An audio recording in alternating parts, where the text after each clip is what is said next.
우리 같이 한번 하나님 앞에, 주님 앞에 한번 고백해 볼까요? 주님만 사랑합니다. 주님만 사랑합니다.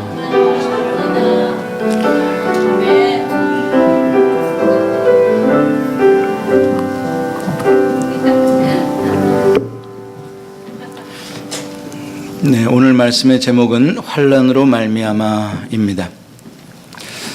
오늘 읽은 본문 처음 시작하는 19절에 보면 스데반의 일로 일어난 환난으로 말미암아 이렇게 본문의 이야기가 시작되고 있습니다. 환난은 참 고통스럽고 피하고 싶고 또 환난은 잘못하면 정말 크게 실패하는 그런 결과까지 만드는 아주 위험한 시간입니다. 그래서 환난 없는 인생을 살고 싶은, 그냥 평탄한 무난한 인생을 살고 싶은 것이 우리들의 그러한 마음이기도 합니다. 그런데 어디 그게 됩니까? 어떤 사람이 말하기를 인생은 고해라고 하지 않습니까? 아주 고난의 바다다.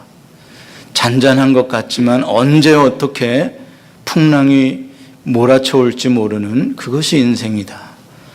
그래서 환난은 보면 부자나 가난한 자나 배운 자나 많이 못 배운 자나 가릴 것 없이 누구에게나 찾아옵니다. 우리가 환난이 올 거라는 걸 미리 얘기하고 또 대비도 하고 맞이하면 조금 나아지겠지만, 그러나 예기치 못한 상태에서 큰 환난들이 덮칠 때 우리는 정말 한없이 무너지고 작아질 수밖에 없습니다. 근데 왜 이렇게 인생에 환난이 자꾸 일어나는 걸까요? 그 원인은 사실 한두 가지가 아닙니다.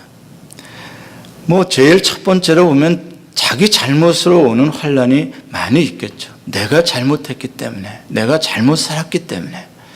그래서 누구를 탓할 수도 없고 더 아픈 고통을 겪기도 합니다. 그런가 하면 내가 잘했더라도 다른 사람 때문에 내가 아프고 다른 사람 때문에 내가 흔들리는 일은 또한 얼마나 많이 있습니까? 또한 환경 때문에, 어려운 경제 여건 때문에, 또 자연재해, 예상치 못한 일들 때문에 많은 환난을 당합니다. 그런가 하면 어떤 환난들은 아예 이유도, 원인도 찾기가 어려운 환난들이 참 많이 있습니다. 왜 이러한 일이 일어나는지. 그래서 환난이 일어날 때 그 원인을 찾아서 그것을 바르게 고치는 것은 중요합니다. 왜냐하면 이 다음에 똑같은 환난을 또 당해서야 되겠습니까? 그것을 고쳐야죠. 바르게 해야죠. 그런데 실제로 환난을 당해보면 원인을 찾아서 고치는 것은 그렇게 쉽지 않습니다. 당장 어떻게 환난을 이겨내느냐가 더 급한 문제라는 것을 우리가 보게 됩니다. 그 환난의 원인보다 환난을 지나가는 과정과 그 결과가 어떻게 되었느냐가 더 중요하다는 말씀입니다. 특별히 우리 그리스도인에게 있어서 이 환난이란 그냥 단순히 육체적인, 물질적인, 그냥 세상적인 그러한 문제로 끝나지 않습니다. 우리 그리스도인에게서 환난은 언제나 영적인 아주 중요한 의미를 담고 있는 것이기 때문에 우리가 더 이 환난을 어떻게 반응해야 할지가 굉장히 중요합니다. 환난이 왔을 때 그것에 어떻게 내가 반응했느냐에 따라서 환난이 다 끝난 다음에 결과는 천지 차이가 되어 있는 것을 보게 됩니다. 어떤 사람은 그 환난의 바람 때문에, 풍랑 때문에 저만큼 하나님으로부터 멀어져 가 있습니다. 정말 아슬아슬한 낭떠러지기까지 떨어져 가 있습니다. 그런가 하면 어떤 사람은 환난 때문에 환난을 끝나고 보니까 하나님 속으로 들어와 있습니다. 이만큼 환난을 어떻게 지나가느냐에 따라서 그 결과는 영적으로 엄청난 차이를 보여주고 있는 것입니다. 성경에서 환난의 사람 하면 대표적인 사람이 욥이라는 것을 여러분들은 아실 것입니다. 욥은 정말 무서운 환난을 만났습니다. 예기치도 않았는데 삽시간에 자기 재산을 잃어버리고 종을 잃어버리고 자녀들을 잃어버리고 자기의 몸에 심한 악창까지 나는 그런 환난이 계속해서 감당할 수 없는 파도가 덮쳐왔습니다. 물론 잃어버린 것, 아픈 것, 그것 때문에도 고통스러울 수 얼마든지 있겠지만 정작 욥을 더 고통스럽게 한 건 환난의 원인을 모르기 때문입니다. 내가 왜 이러한 고난을 당해야 하는지, 나는 하나님을 그래도 섬긴다고 그토록 섬겼는데 왜 나에게 이러한 일이 있는지, 하나님 안 섬기는 사람들도 저렇게 편하게 사는데 바로 그것입니다. 이유를 알 수 없으니까 욥은 더 고통스러웠던 것입니다. 그 고난의 시간이 가면 갈수록 욥의 아내는 흔들렸습니다. 이제 남은 거는 욥과 그 아내밖에 남지 않지 않았습니까? 그리고 욥은 지금 자기 몸 하나 가눌 수 없을 만큼 고통스러워하는 병자가 되지 않았습니까? 그러면은 그 욥을 돌봐줘야 할 마지막 사람은 그 아내 아니겠습니까? 그런데 그 아내가 이 시험에 견디다 못해서 한 말이 뭐라 그럽니까? 아직도 당신의 완전함을 굳게 지키려고 합니까? 하나님을 욕하고 죽으십시오. 그렇게 말하고 자기 남편을 떠나버립니다. 여기서 욥을 악한 여자라고 함부로 말하면 안 됩니다. 그건 무슨 뜻이냐면 욥의 아내가 얼마나 힘들었으면, 얼마나 참다가 정말 그 고통을 이길 수 없었으면 정말 그 자기의 도움이 필요한 남편을 향해서 그 소리를 하고 갔겠느냐 이 말입니다. 이렇게 환난은 그냥 장난이 아닙니다. 정말로 어려운 것이죠. 그러나 욥은 어떻습니까? 욥은 그 아내의 말을 들으면서 이렇게 말합니다. 하나님이 우리에게 복을 주셨은즉 화도 주시지 아니하겠느냐? 왜 욥인들 안 아프겠습니까? 왜 욥인들 그 마음이 안 흔들리겠습니까? 그 이후에 욥기를 읽어보면 욥의 마음도 막 만신창이지 않습니까? 욥도 아프고 욥도 힘든데 욥이 그 상황에서 그래도 나는 하나 끝까지 붙잡겠다는 것은 뭐냐면 그래도 하나님은 선하시다는 것. 그래도 하나님의 주권은 우리가 이해할 수 없지만 나는 그 하나님을 놓을 수 없다는 것. 욥은 그 한 가지는 내가 붙잡겠다고 결심을 한 겁니다. 욥은 그 하나님 하나 붙잡고 견뎠습니다. 뒹굴었습니다. 아파했습니다. 아니 어느 때는 그 줄마저 놓고 싶었습니다. 하나님 나를 차라리 죽여주십시오. 그러나 그 마지막까지 줄을 놓지 않았던 욥은 어떻게 됐습니까? 나중에 그가 하나님 앞에 고백합니다. 전에는 제가 하나님에 대해 귀로 듣기만 하였었는데 이제는 내가 하나님을 눈으로 보나이다. 차원이 다른 믿음의 사람이 되었습니다. 그 전에는 나도 꽤 믿는 사람이라고, 나도 꽤 완전한 의인이라고 생각했는데 아니었던 것이죠. 하나님이 원하시는 또 다른 믿음의 세계가 있었던 것이죠.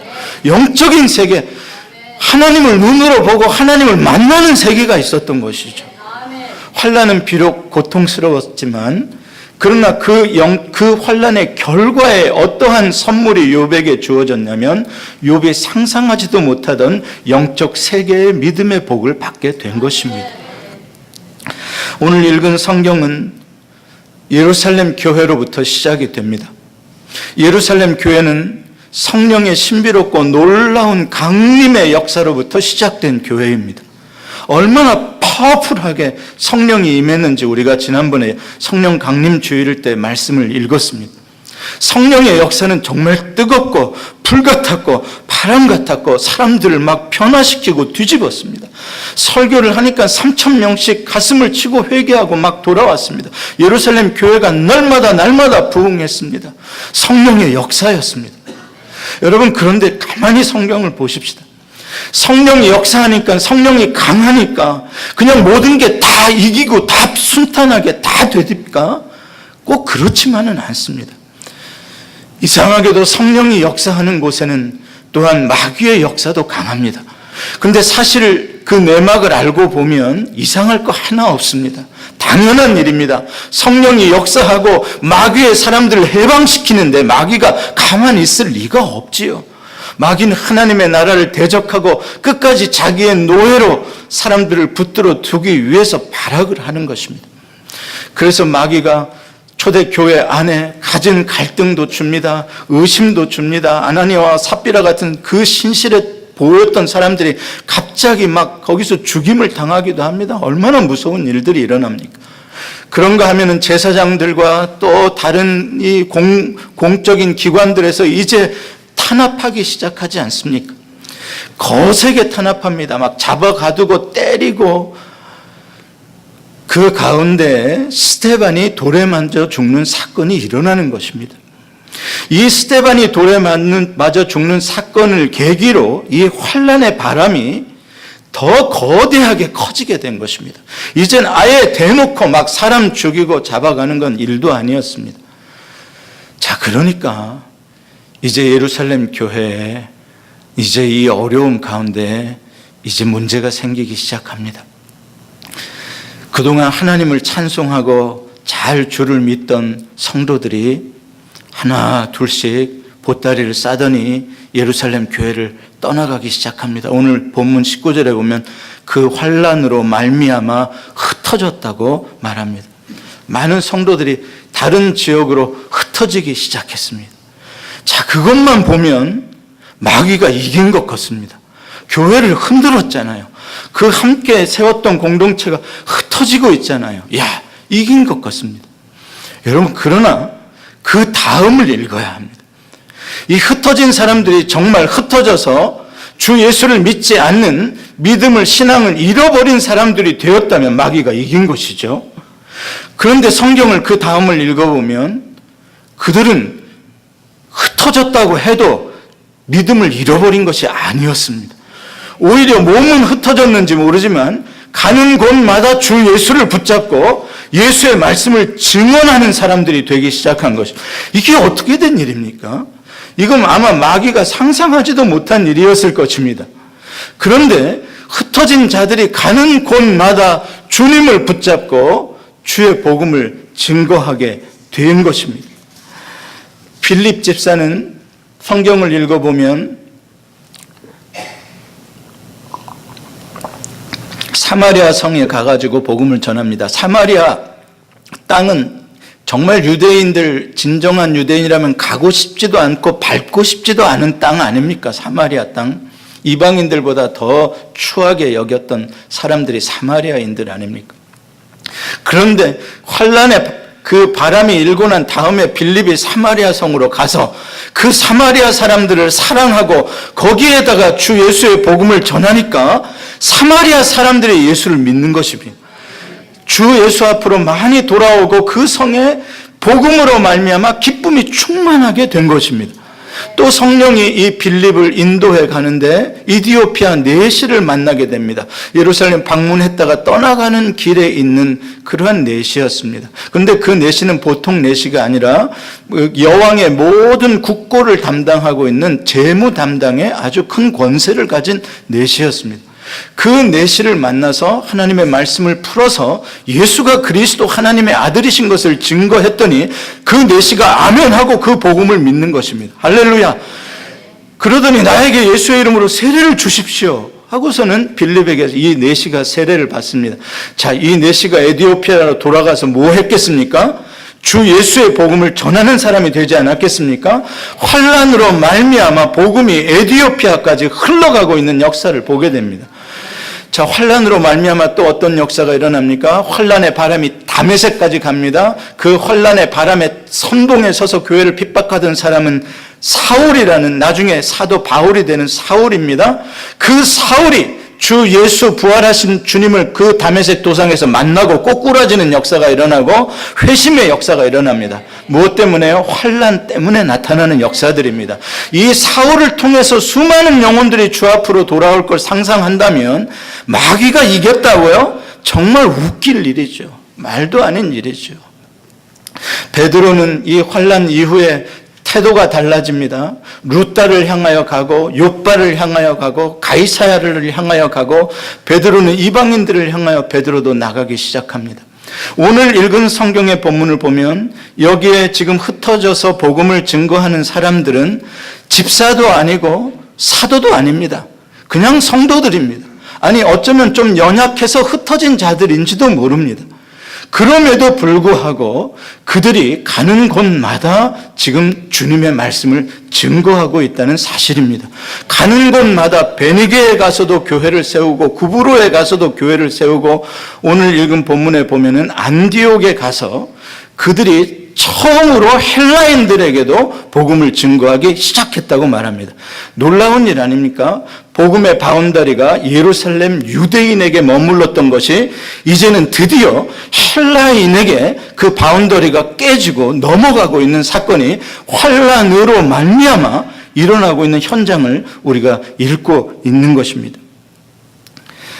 사랑하는 성도 여러분, 21절에 보면은 아주 중요한 말씀이 나옵니다.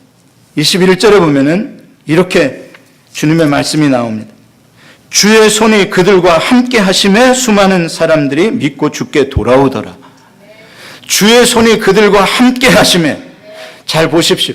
이들이 주의 손이 먼저 함께 했기 때문에 그들이 가서 복음을 증거한 것은 아닙니다. 순서적으로 보면은 그들이 가서 그 환난 가운데서도 낙심하지 않고 복음을 증거하는 가운데, 오직 주 예수만 바라보는 가운데 주의 손이 함께해 주고 있는 것입니다.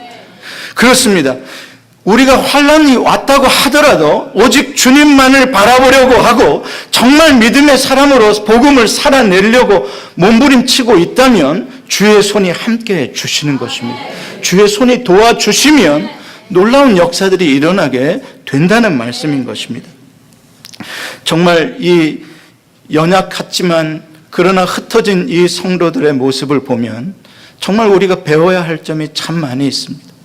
정말 이들이 어떻게 이렇게 복음을 전할 수 있었을까? 얼마나 힘든 상황이었는데 보면 그들의 마음은 정말 오직 예수로 차 있었던 것을 알 수 있습니다.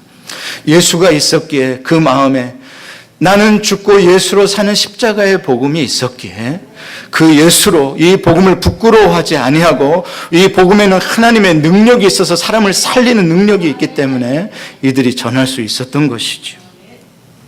그렇습니다. 주님은 이렇게 주님을 바라보는 자들에게 역사해 주십니다. 오늘 19절에 스데반의 일로 인하여 그랬는데 스데반의 일은 돌에 맞아 죽은 순교의 사건입니다. 8장에 보면 스데반이 돌에 맞아 죽는 장면이 나옵니다. 얼마나 무섭고 비참한 장면입니까? 살 떨리는 장면입니까? 말이 그렇지 수많은 사람이 막 분노해가지고 웅성거리면서 돌을 집어 던질 때 자기 혼자서 어느 사람 누구 하나 도와주는 거 없이 그 돌을 맞아야 하는 상황, 상상하기도 끔찍한 일 아닙니까? 스데반이 그곳에서 우리가 잘 생각해 봅시다. 그곳에서 스데반이 무엇을 바라보았을까요? 그 환난 속에서 스데반이 무엇에 집중했을까요? 성경 8장 55절을 읽어보면 스데반이 하늘을 우러러 주목하여 라고 말합니다. 참 놀라운 일 아닙니까?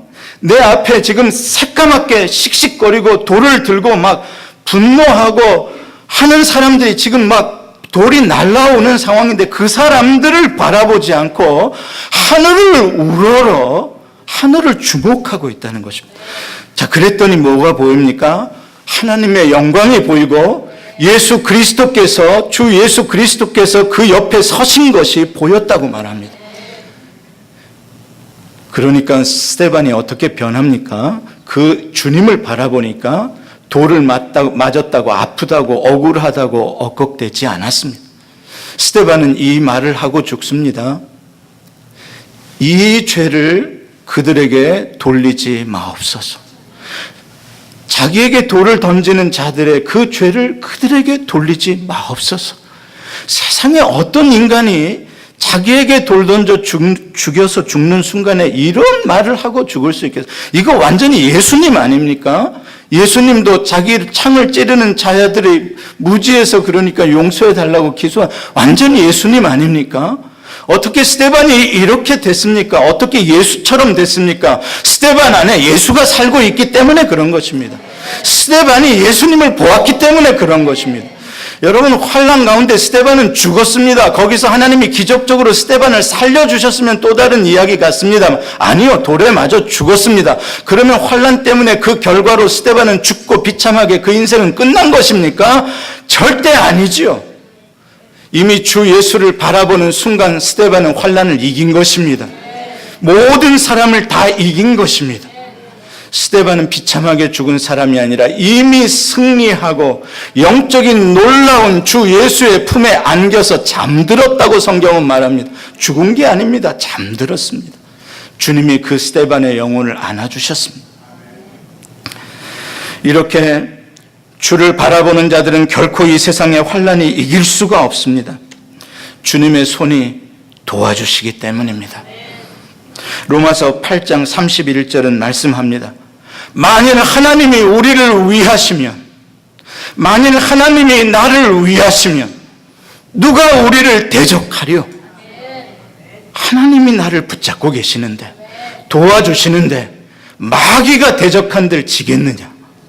믿으시길 바랍니다. 하나님은 살아계십니다. 또한 35절은 이렇게 말씀합니다. 우리 같이 한 목소리로 한번 읽어봅시다. 시작. 누가 우리를 그리스도의 사랑에서 끊으리요? 환난이나 곤고나 박해나 기근이나 적신이나 위험이나 칼이랴. 할렐루야. 환난이나 곤고나 박해나 기근이나 적신이나 위험이나 칼이라. 누가 대적하리요? 주 예수를 바라보는 자는 하나님이 살아계신 하나님이 예수 그리스도의 십자가의 그 은혜의 언약의 사랑의 줄로 나를 붙잡고 계시기 때문에 절대로 끊을 수도 이길 수도 없는 것입니다. 37절은 이렇게 말씀합니다. 그러나 이 모든 일에 우리를 사랑하시는 이로 말미암아 우리가 넉넉히 이기느니라. 환난 때문에 근근히 살아간다고 말하지 않습니다. 넉넉히 이기느니라고 말합니다. 예, 환난이 닥쳐오고 그 과정은 근근히 버티는 것일 수도 있습니다. 하루하루 정말 죽다 못해 살아가는 시간일 수도 있습니다. 그러나 그 결과는 넉넉히 이기는 줄 믿습니다. 주님이 우리를 붙잡으시기 때문입니다. 정말 저는 이 말씀을 보면서 놀라운 그러한 은혜를 받습니다. 환난으로 말미암았는데 환난 가운데서도 주 예수를 붙잡고 말씀을 붙잡았더니, 주님을 바라봤더니 우리를 사랑하시는 이로 말미암아, 환난으로 말미암아가 아니라 그랬더니 우리를 사랑하시는 이로 말미암아 넉넉히 이기게 해주시더라는 거예요. 놀라운 일 아닙니까? 몇 주 전에 다니엘서에 나오는 사드락 메삭 아벳느고의 이야기를 여러분들과 함께 수요일 저녁에 나눈 적이 있습니다. 느부갓네살이 교만해서 천하를 통일하고 신상을 세워놓고 거기에 다 절하라고 수천 명의 방백들을 모아놓고 어마어마한 낙성식을 했습니다. 절하지 않으면 다 저 풀무불에 던져 죽이겠다고 경고까지 해놨습니다. 그 무시무시한 상황 속에서 절하지 않은 세 사람이 있었습니다. 사드락 메삭 아벳느고입니다. 풀무불에 마땅히 던져져야 할 터인데 얼마나 느부갓네살이 그 세 사람을 총회했으면 한 번 더 불러다가 한 번 더 회유를 합니다. 야, 아까는 무슨 생각으로 안 했는지 모르지만 이번에 한 번 절하면 너 안 죽게 해주겠다. 자, 그때 사드락 메삭 아벳느고의 마음은 어땠을까요? 막 듣는 순간에만 우리는 상관없습니다. 죽겠습니다. 그런 쪽으로 갔을까요? 아니면 조금 고민이 됐을까요?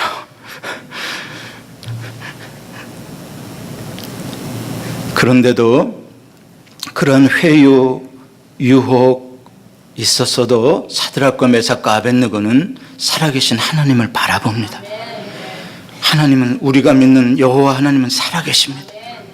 그분은 능히 이 불 속에서 우리를 건져내실 것입니다. 그분을 바라보지 않습니까?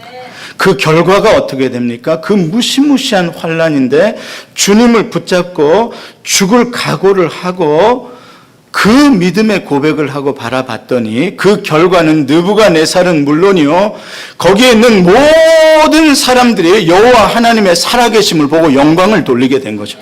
그 세워놓은 금신상은 이제 아무것도 아닙니다. 저거 왜 만들었냐, 누가 만들었냐, 이제 그렇게 됩니다. 저거 쓸데없는 거 왜 만들어? 여호와 하나님이 진짜 신이시다. 할렐루야. 예, 환난의 바람은요, 나중에 지나고 보면요, 하나님의 영광으로 바뀌어져 있는 것입니다. 하나님이 왜 종종 우리에게 이 환난을 허락하는 줄 아십니까? 우리가 어려울 줄 알면서도요, 하나님의 살아계신 증거를, 영광을 보여주시려고 그럽니다. 룻기를 공부하면서 나오미가 얼마나 비참한 상황에 빠졌던 여자였는지 우리가 생각해 보았습니다. 남편 엘리멜렉을 따라서 베들레헴에 흉년이 들어서 모압으로 떠나버렸습니다. 떠나서는 안 될 일이죠. 환란이 왔으면 더 하나님께 부르짖어 기도했어야 되는데 그 남편 엘리멜렉은 자기 살 길을 찾아서 하나님의 땅을 버리고 하나님을 버리고 딴 데로 간 겁니다. 그러면 안 되죠. 갔더니 잘 됩니까? 환란에서 하나님으로부터 멀어지니까 진짜 영혼이 잘 되고 범사가 잘 됩니까? 그러면 성경도 필요 없고 하나님도 필요 없게요. 그럴 수가 없습니다. 하나님의 사람이 그렇게 살면 절대 그렇게 될 리가 없습니다. 엘리멜렉은 모압에 가서 말도 못한 환란을 당하게 되고 그것은 고스란히 나오미의 환란이었습니다. 다 잃었습니다. 두 아들까지 다 잃었습니다. 대가 끊겼습니다. 자, 이 환란이 몰려왔을 때, 첫 번째 환란보다 더 큰 환란이 나오미에게 몰려왔을 때 나오미는 어떻게 합니까? 베들레헴으로 돌아갑니다. 베들레헴은 어떤 곳입니까? 하나님이 계시는 곳입니다. 하나님이 그 백성을 돌보는 곳입니다.